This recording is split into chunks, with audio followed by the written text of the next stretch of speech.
Je m'appelle Elizabeth Carrington. Selon les critères de la plupart des gens, je mène une vie charmante. Je réside dans un vaste domaine à la périphérie de Greenwich, dans le Connecticut, un manoir qui compte plus de pièces que je ne peux en compter, et un jardin qui rivalise avec ceux des palais européens. Mon mari, Jonathan, est un titan de la finance, un homme qui respire la confiance et le respect. Notre vie est l'incarnation de l'opulence. Fêtes extravagantes, événements caritatifs très médiatisés et vacances dans les destinations les plus exclusives. Mais sous ce vernis de perfection se cache un abîme de solitude et de nostalgie que même nos millions ne peuvent combler. L'ambition et le dynamisme de Jonathan, qualités qui m'ont d'abord attiré vers lui, se sont finalement transformés en une obsession totale pour son travail. Notre mariage, autrefois passionné et tendre, est devenu un partenariat froid et stérile. Je suis un simple ornement dans son monde, une femme trophée, destinée à être admirée, mais pas écoutée. C'est au cours d'un de ces longs et langoureux après-midi d'été que je l'ai remarqué pour la première fois. Marco, le nouveau jardinier, grand, à la peau hâlée et au physique sculpté par des années de dur labeur, il formait un contraste frappant avec les hommes de mon cercle social. Il dégageait une force tranquille, un sentiment de solidité que je trouvais enivrant. Tandis qu'il travaillait, sa chemise collant à sa carrure musclée, je sentais un profond remue-ménage en moi, un réveil de désir longtemps refoulé. Je l'observais depuis la terrasse, faisant semblant de lire un livre et jetant des coups d'œil à sa silhouette élancée qui se déplaçait nonchalamment dans le jardin. Sa présence devenait une échappatoire séduisante à ma cage dorée, un appel à un monde au-delà des limites de mon existence privilégiée. Notre première rencontre a été presque banale. Je me promenais dans le jardin, admirant les fleurs éclatantes et les haies méticuleusement entretenues, lorsque je l'ai trouvé agenouillé à côté d'un massif de roses, ses mains taillant habilement les fleurs délicates. « Bonjour, Madame Carrington », dit-il en levant les yeux et en affichant un sourire chaleureux et méfiant. « Appelez-moi Elisabeth, répondis-je, ma voix trahissant une pointe de nervosité. Vous devez être Marco. Le jardin est magnifique. Merci, Elisabeth. C'est un plaisir de travailler ici. Votre jardin est vraiment magnifique. Il y a eu un moment de silence pendant que nous admirions tous les deux les roses, dont les pétales étaient d'un cramoisi éclatant sur le fond verdoyant. Les roses sont mes préférées, ai-je dit, presque pour moi-même. Elles sont si délicates et en même temps si résistantes. Comme vous, dit-elle doucement, en rencontrant mes yeux. Il y avait quelque chose dans son regard, une intensité qui a fait palpiter mon cœur. Je détournai rapidement le regard, sentant la rougeur monter sur ma nuque. Je devrais te laisser retourner au travail, ai-je dit en me tournant pour partir. Quand tu voudras parler du jardin, je serai là, m'a-t-il dit, la voix imprégnée d'une promesse tacite. Au cours des semaines suivantes, nos échanges sont devenus de plus en plus fréquents. Je trouvais des excuses pour être dans le jardin et je lui posais des questions sur les plantes, le sol et les meilleurs moments pour tailler. Il était toujours patient, ses explications étaient détaillées et passionnées. Mais c'est la façon dont il me regardait, la façon dont ses yeux s'attardaient sur les miens, qui faisait accélérer mon pouls. Un après-midi, alors que je me tenais près de la fontaine et que je regardais la lumière du soleil danser sur l'eau, elle s'est approchée de moi, une rose à la main. « Pour toi », dit-elle en me la tendant. J'ai pris la fleur et nos doigts se sont frôlés. Le contact m'a fait sursauter, une étincelle qui a enflammé quelque chose de profond. « Merci », ai-je murmuré, la voix tremblante. « Elisabeth », dit-il d'une voix basse et sérieuse. « Je sais que ce n'est pas professionnel, mais je n'arrête pas de penser à toi. Tu es toujours dans mes pensées. Mon souffle se bloque dans ma gorge. Marco, on ne peut pas. Je suis mariée. Je sais, dit-il en se rapprochant. Mais je vois la façon dont tu me regardes. Je le sens aussi. Ces mots étaient suspendus dans l'air, lourds de tentations et de possibilités. Je savais que j'aurais dû m'éloigner et mettre fin à la situation avant qu'elle n'aille plus loin. Mais le désir dans ses yeux reflétait le mien, et je me suis retrouvée incapable de résister. Un instant plus tard, nous étions dans sa chambre, ses bras autour de moi, et il m'a montré qu'il me désirait depuis longtemps. Il le faisait mieux que Jonathan. Il savait exactement où poser ses mains, où m'embrasser, et chaque moment passé avec lui était tout simplement fantastique. Nous sommes devenus habiles à dissimuler notre relation, nos moments volés s'inscrivant dans la trame de ma routine quotidienne. Tôt le matin, avant le déménagement, nous nous retrouvions dans la serre, l'air humide et chargé du parfum des orchidées en fleurs. Là, parmi la flore vibrante, nous nous perdions l'un dans l'autre, notre passion étant une force féroce et dévorante. Le jour, nous maintenions la façade de l'employeur et de l'employé. Pour le monde extérieur, nous n'étions rien de plus que deux personnes partageant l'amour du jardin. Mais dans les recoins tranquilles de mon domaine, nous étions amants, liés par un secret qui nous excitait et nous terrifiait à la fois. Un soir, alors que le soleil se couchait dans un flamboiement d'orange et de rose, Marco m'a emmené dans un bosquet isolé, un sanctuaire caché dans le jardin. Une couverture était étalée sur l'herbe, un pique-nique de vin et de fromage. « Je voulais faire quelque chose de spécial pour toi, » dit-il, les yeux brillants d'excitation. « C'est magnifique, » ai-je répondu, ému par sa prévenance. Nous nous sommes assis, le monde au-delà de notre petit refuge se dissolvant au fur et à mesure que nous buvions du vin et parlions de nos rêves et de nos peurs. J'ai ressenti un sentiment de connexion que je n'avais pas ressenti depuis des années. Marco m'a écouté, vraiment écouté. Son attention était constante. « Elisabeth, » dit-il en prenant ma main dans la sienne, « je veux être avec toi, pas seulement en secret, mais vraiment avec toi. Marco, moi aussi, mais c'est compliqué. Jonathan ne me laissera jamais partir. » « Alors nous trouverons un moyen, » dit-il farouchement. « Je ne peux pas supporter l'idée que tu sois malheureuse. Nous trouverons une solution ensemble. » Sa détermination était contagieuse et, pour la première fois depuis longtemps, j'ai ressenti une lueur d'espoir. Peut-être, juste peut-être, y avait-il un moyen de sortir de cette cage dorée.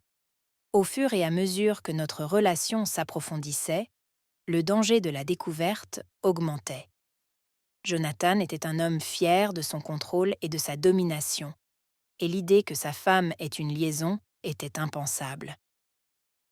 Il était souvent en voyage d'affaires, mais sa présence était omniprésente, me rappelant constamment la vie dans laquelle j'étais piégée. Un soir, alors que je me préparais à aller me coucher, Jonathan est entré, l'expression indéchiffrable. « Elisabeth, il faut qu'on parle, » dit-il d'un ton sérieux. « Qu'est-ce qu'il y a ?» j'ai demandé en essayant de garder ma voix stable. « J'ai remarqué que tu passais beaucoup de temps dans le jardin ces derniers temps. Y a-t-il quelque chose que tu ne me dis pas ?» Mon cœur battait la chamade. L'avait-il découvert ? J'ai toujours aimé le jardin, Jonathan. C'est mon refuge. Il m'a étudié un instant, puis a hoché la tête. Fais attention, Elisabeth. Certaines personnes aimeraient nous voir échouer. Ces mots me firent frissonner. Me mettait-il en garde ou s'agissait-il d'une menace voilée ? Quoi qu'il en soit, je savais que je devais être plus prudente. Le lendemain, rencontrant Marco dans la serre, je lui fis part des soupçons de Jonathan. « Nous devons être plus discrets, » ai-je dit, la voix tremblante. « Je ne peux pas te perdre, mais je ne peux pas risquer que Jonathan le découvre. Nous serons prudents, m'a assuré Marco, dont les bras m'ont entouré. Je te le promets. Mais malgré nos précautions, la tension était palpable. Chaque regard, chaque contact semblait être scruté à la loupe. L'excitation de notre relation était tempérée par la peur constante d'être découvert. La tension entre Jonathan et moi s'est accrue, nos conversations se sont tendues et sont restées au point mort. Il devenait plus attentif. Ses yeux s'attardaient sur moi plus longtemps que d'habitude, comme s'il sentait le fossé qui se creusait entre nous. Un soir, alors que nous préparions un somptueux dîner, j'ai aperçu Marco par la fenêtre, occupé à s'occuper du jardin.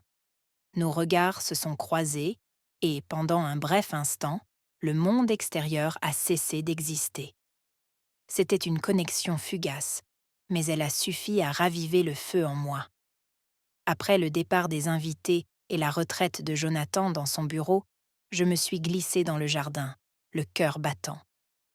Marco m'attendait près de la fontaine, avec une expression mêlée de désir et d'inquiétude.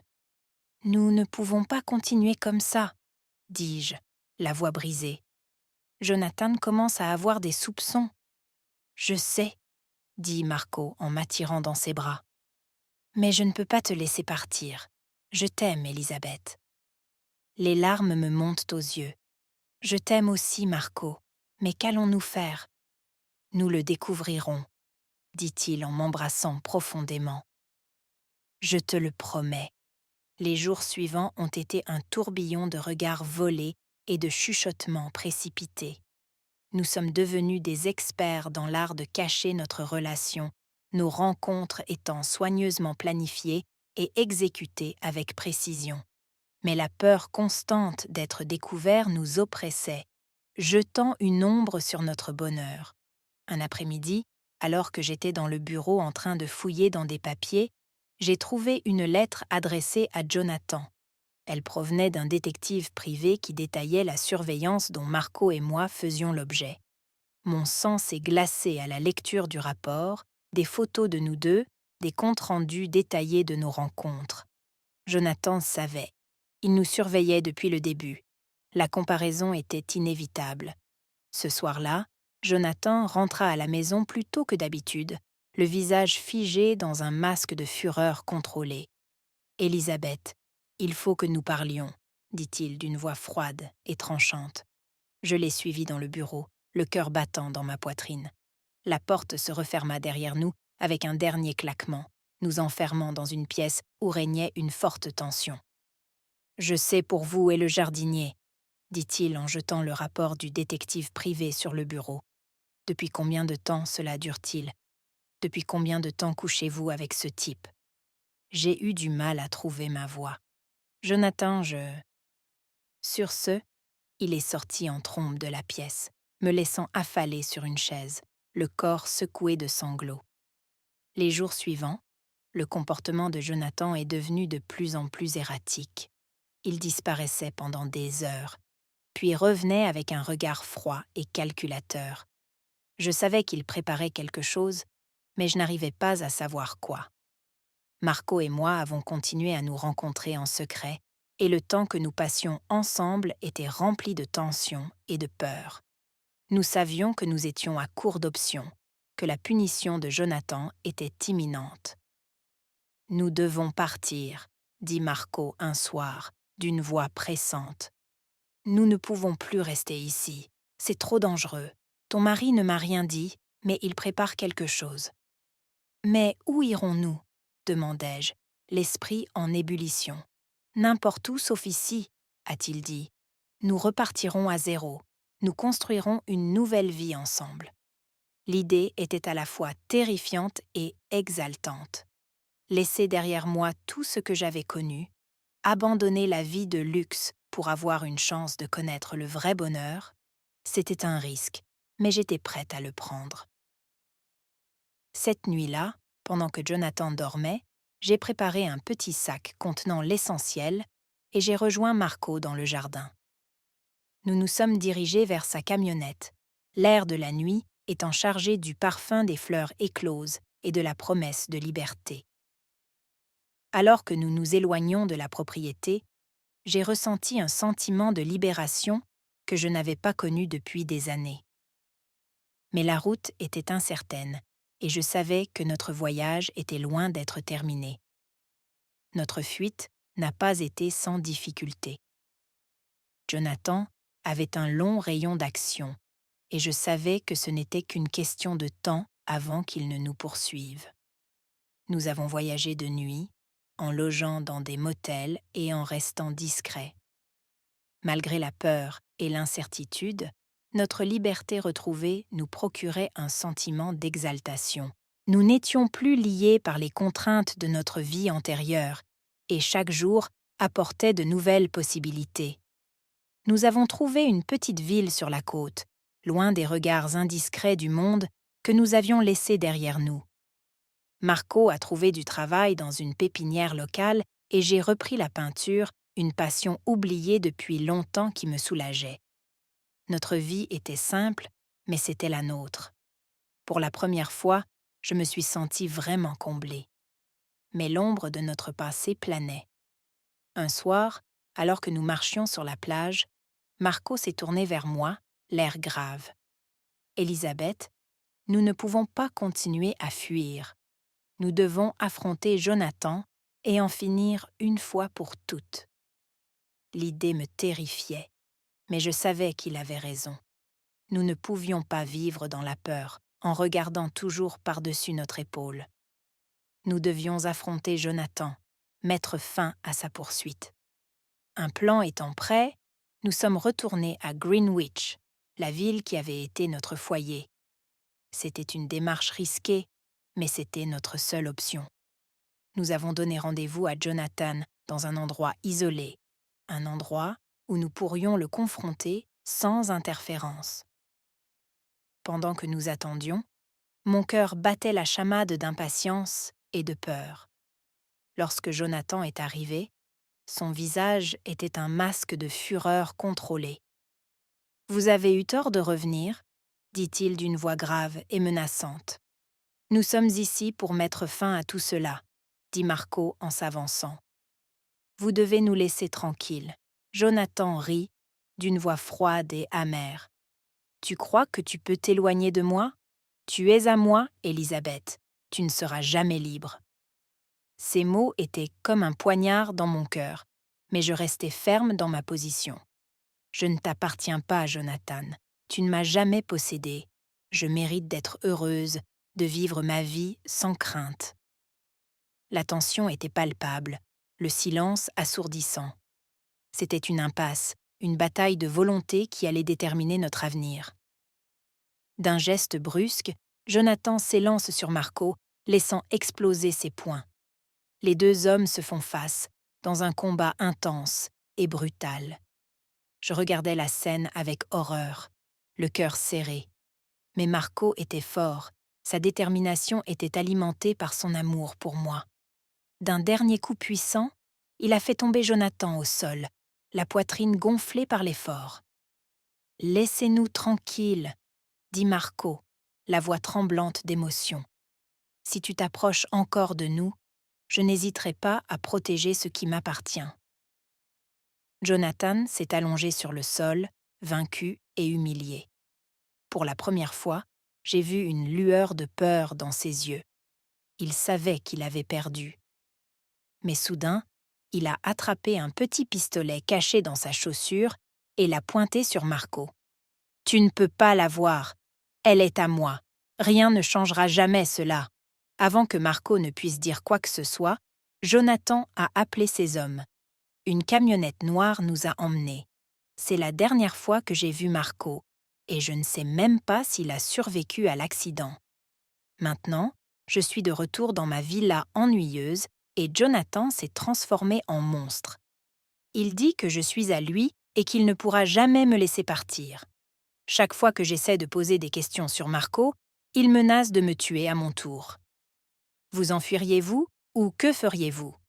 Likez et abonnez-vous pour voir d'autres vidéos comme celle-ci.